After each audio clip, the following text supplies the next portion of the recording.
अस्सलामुअलैकुम रहमतुल्लाहि व बरकातुहू। लाखों करोड़ों दुरूद सलाम नबी अकरम सल्लल्लाहु अलैहि वसल्लम पर, उनकी आल पर और तमाम सहाबा इकराम पर। दुआ के लिए जब भी हाथ उठाएं, मुझे, मेरी फैमिली के लिए, मेरी वालदा के लिए ख़ास तौर पर, जो इस दुनिया से चली गई हैं उनके लिए ख़ास दुआ किया करें। अल्लाह तमाम मुसलमानों के लिए आसानी फ़रमाए, तमाम हाजतें पूरी फरमा दे। आमीन सुम्मा आमीन। आज जो आपकी खिदमत में तवीज़ लेकर आया हूँ, ये तवीज़ या वदूदो या बुद्धू का है। इन दोनों को मिलाकर ये तवीज़ बनाया गया है। ये तवीज़ मोहब्बत के लिए बहुत ही ज़बरदस्त है।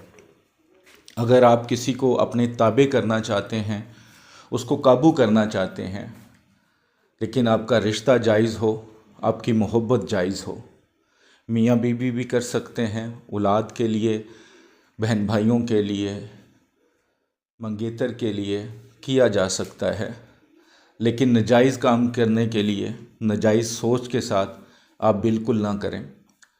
मैं अपनी वीडियोस में बेतहाशा बार बता चुका हूँ कि तवीज़ चाल के मुताबिक लिखें, जो शर्तें बताई जाती हैं उसको पूरा करें, तो ऐसा हो नहीं सकता कि तवीज़ फ़ायदा ना दे, आपका वजीफ़ा, आपका अमल फ़ायदा ना दे। लेकिन जब आप अपनी मर्ज़ी करते हैं, बताई हुई चीज़ों को इग्नोर करते हैं, तब आपको फ़ायदा नहीं होता।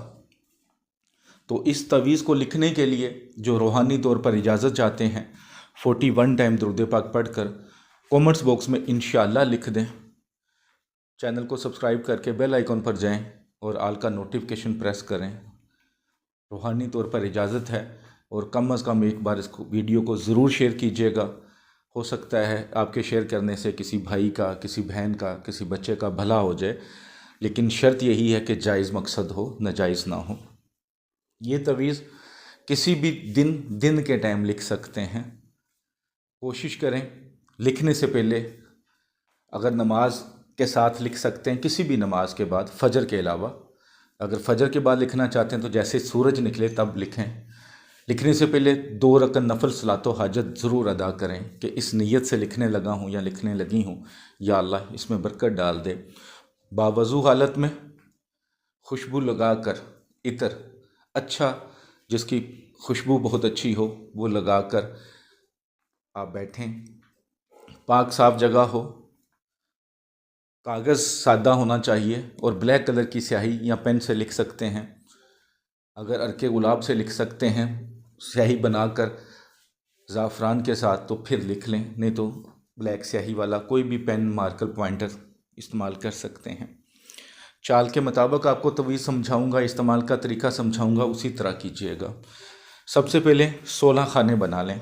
16 खाने बनाने के बाद सबसे ऊपर 7, 8, 6 बिस्मिल्लाह के अदाद लिखने हैं। उसके बाद तवीज़ की चाल ये मैं ऊपर लिख देता हूँ। रेड कलर के जो पेन से आपको लिखा नज़र आ रहा है, जो आपको अदद लिखे नज़र आ रहे हैं, गिनती लिखी नज़र आ रही है, ये सिर्फ चाल है बताने के लिए। आपने जिस खाने में 1 लिखा हुआ है ऊपर, उसको सबसे पहले फिल करना है। वहाँ पे वाव और नीचे बे, बा भी बोलते हैं, ठीक है। उसके बाद खाना नंबर 2 फिल करेंगे, ठीक है, जहाँ पे दाल और नीचे भी दाल, यानी कि खाने के भी 4 कोने होते हैं ना, तो राइट साइड पे पहले और लेफ़्ट साइड पे जो नीचे वाला खाने का हिस्सा, उसको बाद में फिल करना है। इसी तरह खाना नंबर 3 में वाव और फिर वाव, ठीक है। फिर 4 में आ जाएं, दाल और हा, ठीक है। 5 में आ जाओ, वाव और बा, ठीक है। इसी तरह आपने ये 16 खाने फिल करने हैं, ठीक है। लेकिन खूबसूरत करके लिखना है, प्यारा करके लिखना है। जब आपने लिख लिया तो नीचे आके जहाँ पे फ़लाँ बिन फ़लाँ लिखा है, वहाँ पे आपने मतलूब का नाम, जिसके लिए आप तवीज़ लिख रहे हैं, उसका नाम लिखना है। नाम बिन माँ का नाम। अगर आप किसी औरत के लिए लिख रहे हैं, आप मर्द हैं, औरत के लिए लिख रहे हैं, तो नाम बिनते माँ का नाम। अगर आप औरत हैं, मर्द के लिए लिख रहे हैं तब। हाँ, अलबत्ता अगर आपका कोई दोस्त नाराज़ है, जायज़ दोस्ती है, बहन भाइयों जैसी दोस्ती है, तो फिर भी आप लिख सकते हैं। उसके आगे लिखा है ज़ूद ताबेदार, ठीक है, ज़ोर ताबेदार, सॉरी, ज़ोर ताबेदार। आप उसके आगे ज़ोर ताबेदार लिख लें, उसके आगे फ़लाँ बिन फ़लाँ, अपना नाम बिन माँ का नाम। अगर औरत हैं तो नाम बिनते माँ का नाम लिख लें, आगे बूद बे वाव दाल, ठीक है, बा वाव दाल लिख लें, बूद। अब ये तवीज़ एक बन लिया, तो उसी वक्त आप एक और तवीज़ तैयार कर लें, सेम इसी चाल के मुताबिक, इसी तरह। अगर आपके पास इतर है तो इन दोनों तवीज़ों पे इतर लगाएं, लेकिन इस तरह लगाएं कि जो आपने लिखा है उसका हरफ कोई मिस ना हो, ख़राब ना हो, ठीक है। ऐसे नहीं कि पानी की तरह ऊपर फेंक दें तो जो लिखा है वो ख़राब हो जाए।